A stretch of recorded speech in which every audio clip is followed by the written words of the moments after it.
floating, falling, sweet intoxication. Let's just hope that second one doesn't actually happen. Today we have a Casablanca Broadway Limited.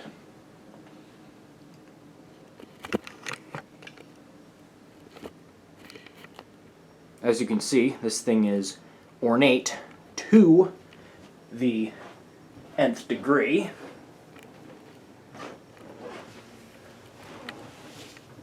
The motor housing is taller than it is wider.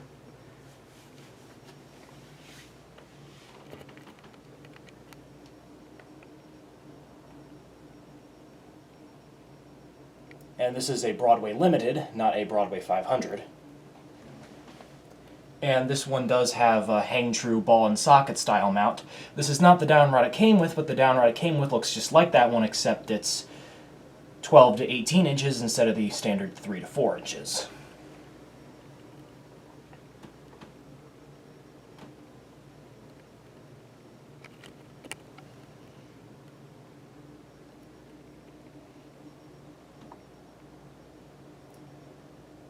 And this fan has a K63 motor in it, yet it is from 1981.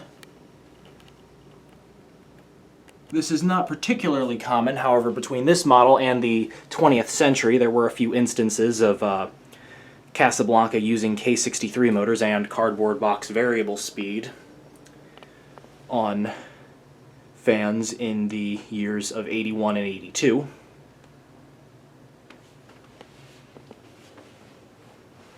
So yes, because it's a K63, it also has cardboard box variable speed.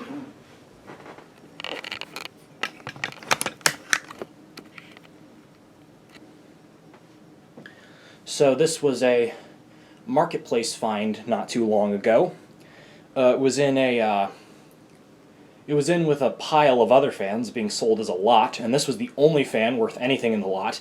There were two polished brass Hunter Coastal Breezes, and some off-brand thing. I didn't even know what it was, and I didn't care to look it up.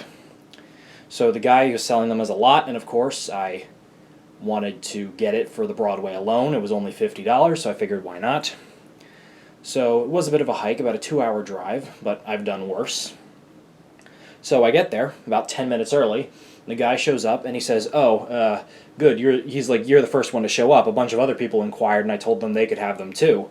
And I was just like, okay, I guess poor planning on the seller's part, but whatever. I got here first, so I can have the fans. So, of course I start to load the Broadway into my car first, and then maybe about 5 minutes later, this other lady shows up who was also promised the fans, and she starts talking with the seller, and then the seller comes to me and says, "Hey, would you mind splitting the lot with this other lady?" And I said, "You know what, sure." Because the other 3 fans, I had absolutely no use for them whatsoever. As a matter of fact, the other fan I got, which was one of the Coastal Breezes, I dropped off at the donation center at Habitat on my way back from picking this fan up.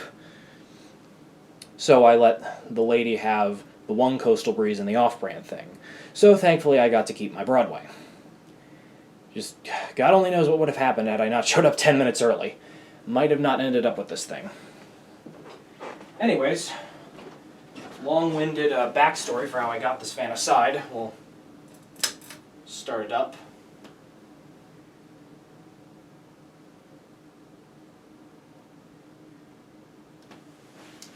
I did adjust the trim pot on this fan, however this one is ultra sensitive, more sensitive than usual with these trim pots, as that is the best I could get it.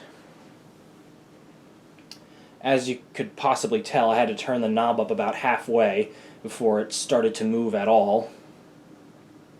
Because any further to the one direction and it would be high no matter where the knob is set to, and any little tiny movement in the other direction would make it off unless it's in the full speed position, and then that's when it, finally starts to move.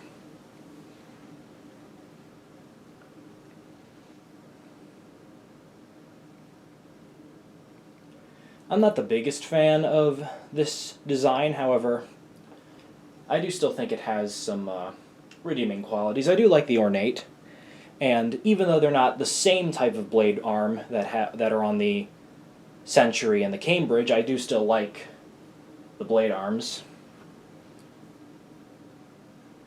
because they are similar to what you'd see on a Century or a Cambridge. They're just not exactly the same. And I do like the blade ends on this one.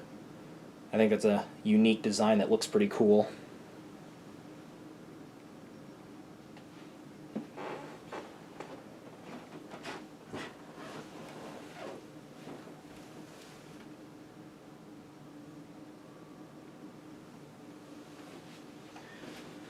So, when me and the other buyer split the lot, all in all, this fan only ended up costing me $20. And I probably could have made that money back had I kept the coastal breeze, but I was tight on space. I just simply could not do it.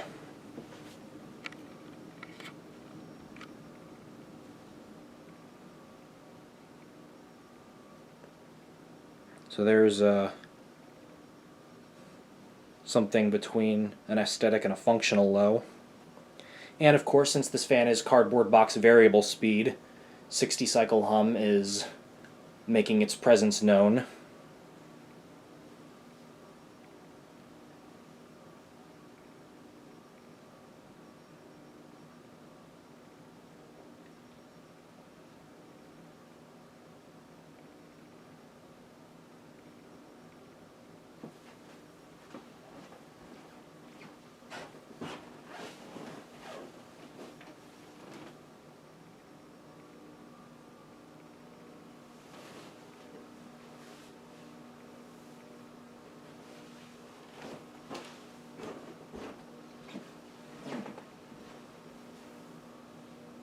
Turn it up some more.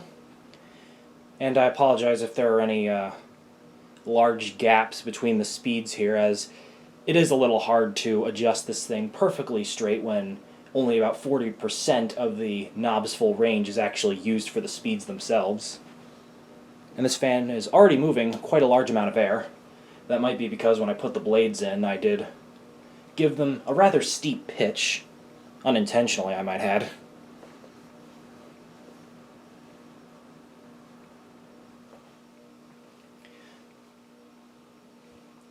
One other thing I can say is that when I got this fan, it didn't work right.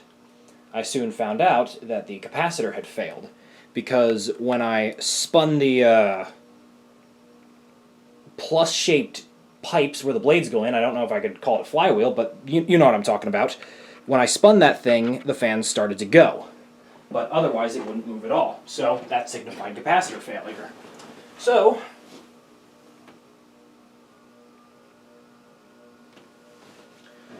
I took a capacitor from one of my other K63 Casablancas, as this is hands down the coolest K63 Casablanca I own, or maybe that'd be the pewter Zephyr, I don't know, that's neither here nor there.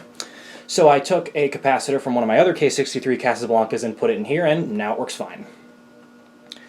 But the main reason I bring that up is, you know how 99% of the time marketplace listings always say, you know, like, fan works, fan worked when taken down, you know, that sort of thing? Haha, bullshit.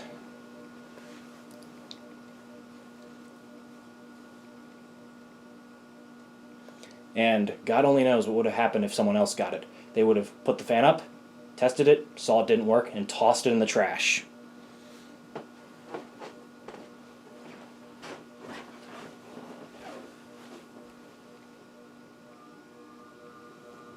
Okay, that's almost full speed.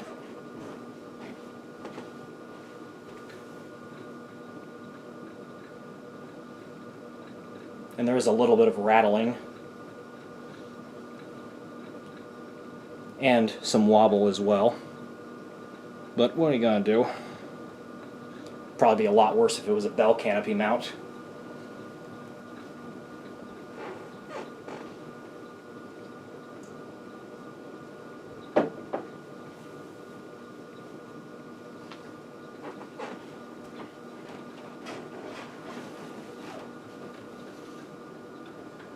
And full tilt.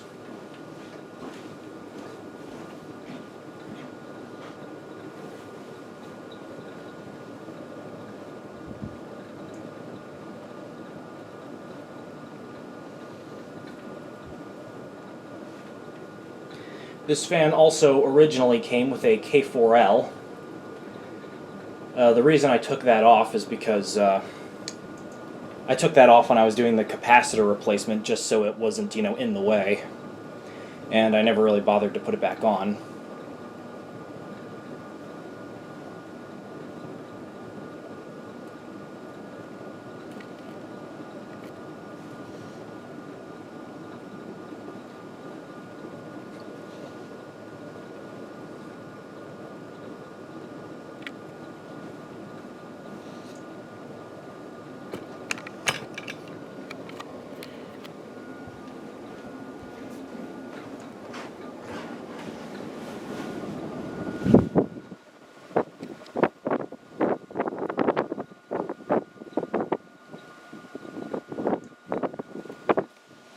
Blowing a ton of air.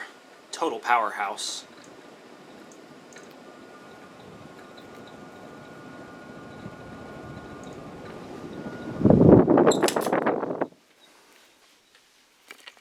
And there you go. A 1981 Casablanca Broadway Limited with a K63 motor.